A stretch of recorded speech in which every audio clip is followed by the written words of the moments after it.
On to our co-main event. We have the Carpenter, Clay Guida, coming in at 36-20. You talk about a veteran. This guy's been around as long as anybody in the game. Coming in the lightweight division at 155 with a height of 5'7" and a 70-inch reach. He's fighting out of Round Lake, Illinois. He's coming off a pretty good win, decision win over Michael Johnson.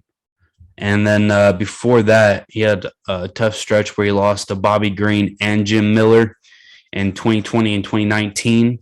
So other than that, also he has a loss to Charles Oliveira, even though he lost aged pretty well in 2018. But I mean, you can just scroll through this, and he's fought the who's who of everybody. I mean, ones against Anthony Pettis, RDA, Nate Diaz. Like, come on. He's fought everybody in the fight game. He has so much experience. And even though he's lost quite a bit, he's still a lot of fun to watch. This guy is fucking dynamite. His opponent, this fucking shit stackhouse, I don't know, sauce fiend. This guy, he might be Jordanian or Swedish, I don't know, but he's on the Mexican supplements, boy. Look at this. Marco Madsen. Coming at a perfect 10-0. Jesus. He's coming at 5'8" with a 72-inch reach. Obviously, he's won 10 in a row. But he's only had 2 fights in the UFC. The aforementioned Austin Hubbard, who we were not particularly impressed with, and Danilo Belluardo. I don't even know who the hell that is. But he doesn't have much MMA experience. As you can see, a lot of decisions and a couple of ground and pounds, or 1 ground pound, 1 submission. So, Zach, you want to go in on this beastly Olympian? No. Actually, I'm going to exercise a right of refusal and make you go first this time. Fuck. All right. Put my camo hat on. So, Marco Madsen, Olympian in Greco-Roman wrestling, where I believe he won 3 medals for Swedish, Danish, I don't know, one of them European countries. Danish. I think that's Denmark. Denmark. Yes. Sorry. Yeah. So really good at wrestling. He's going to try to get you up against Cage, take you down, Kayla Harrison, Habib Nurmagomedov style, and ground and pound you or try to submit you, which he's actually damn good at. And he's probably one of the strongest wrestlers that I've seen. I mean, he's just super strong and has all that upper body strength because Greco-Roman is predicated on upper body, not so much bending your knees and using your legs like traditional American wrestling. On the flip side, his opponent, Clay Guida, been known to be a wrestler in MMA, which is different than Greco-Roman wrestling, obviously, and Olympic wrestling. He's used to getting hit in the head while he's trying to take somebody down or trying to negate somebody trying to hit him or get him on the ground. There's so many different combinations of that. But Clay Guida is a veteran since that he knows what you're going to do. He's done so much film study. He's seen it all in the cage. And he also hits and strikes very well. And he loves to brawl. I think we all love to see it. That's why we love Clay Guida. So I think Clay Guida has a experience advantage, even though he's had a lot of miles on the tires.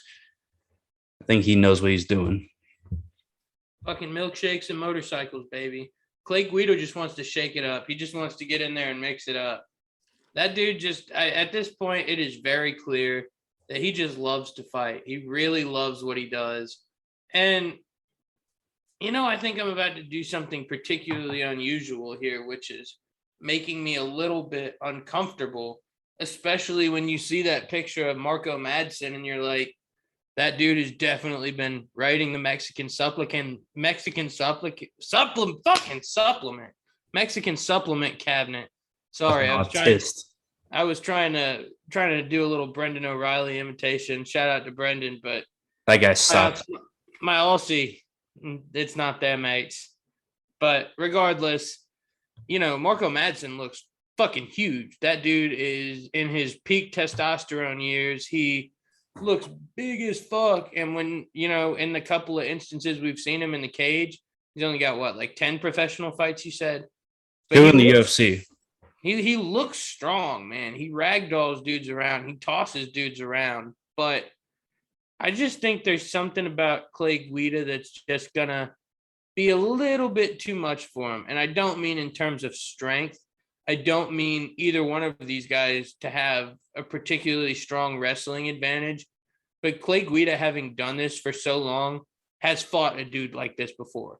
He's fought a dude like everyone before. He beat RDA. I was about to say, no offense to Marco Madsen. He's a good fighter, and I think he's got a long career ahead of him, but I don't think he's one of a kind by any means. I don't think he does anything particularly different than somebody Clay Guida's seen before. And I think Clay Guida offers an interesting set of challenges to Marco Madsen that he's never seen before.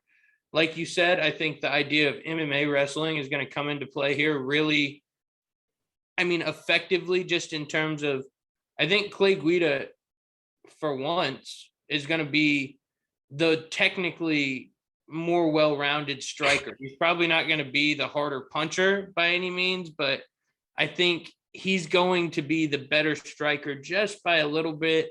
And if he can start landing some jabs and getting it going on the feet, that'll just open him to get those takedowns. And as strong as Marco Madsen is, Clay Guida's like a wet blanket, man. That dude's tough with two F's like an overcooked steak. So I'm going with Clay Guida here by 3 rounds of wet blanket and torment. Yeah, I just think that Marco Madsen's going to get his takedown stuffed. I think Clay Guida's, experience in takedown defense is going to play a huge factor. We might even see a flying knee. Clay Guida is crazy. You don't know what this guy is going to do, and especially you don't know what Clay Guida's or Marco Madsen's going to feel like after he gets clocked in the face. I don't think he's really been hit all that hard. I haven't seen his first MMA fight, but I saw the one against Austin Hubbard. He didn't look too great. And also, Mark Madsen, his competition at MMA hasn't been there. Obviously, in wrestling, absolutely, he's faced top to top, but it's a different sport. There's layers to this shit.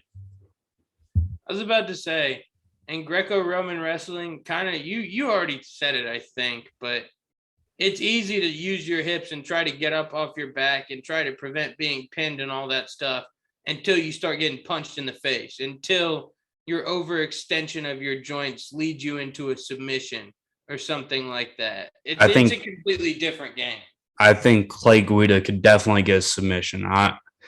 He hasn't faced any submission specialists. I don't think Clay Guida's a submission specialist, but Clay Guida has submissions. You can bet that with almost 50 MMA fights, or more than 50. Say, even on the off chance that Clay Guida ends up on his back, he's one of those guys that gives me calm, cool, and collected vibes to where it wouldn't strike me as inconceivable to see him toss up a triangle from his back and land it. Yeah, exactly. All right, we have Clay Guida at plus 150. Sheesh, the underdog. We're taking the dog here, folks. Mark Madsen at minus 155. All right, Zach, I know we're both liking that plus 150 at the moment. You see anything else that kind of piques your interest? See, I feel like we've tried to trademark the phrase, which if anybody decides to get their wits about them and steal it from us, we'll come to your house and beat you senseless with socks full of soap. We'll condition your shins. We'll condition your fucking ball sack, probably, but neither here nor there. We've been saying big balls in Cowtown, and I feel like the past couple of weeks it's been hard for us to find a fight where we just want to hammer down so hard because we know what's going to happen. So when I say big balls in Cowtown in this context, I mean, this is my ballsy bet. This is my risky bet of the evening. But if it hits, you guys are going to look at me like a genius. Clay Guida by unanimous decision is at plus 400. I know that probability doesn't sit in my favor here. I understand that. And, there is the possibility, that he loses. But I think if I'm going to take a shot on one of these props and try to pick where I think he's going to win, plus 400 for a unanimous decision just strikes me as a more fun play than just going Guida by decision, which we've done in the past. I like that. Yeah, I'm not feeling Madsen plus money TKO. Guida plus money plus 950 at TKO. I'm just not think. I honestly think this is going to end up on the ground or up in a clinch more often than not. Honestly, I don't think there's going to be a TKO unless it's a GMP, ground and pound. But I think we're both going to go Clay Guida, the Carpenter. Yes, sir.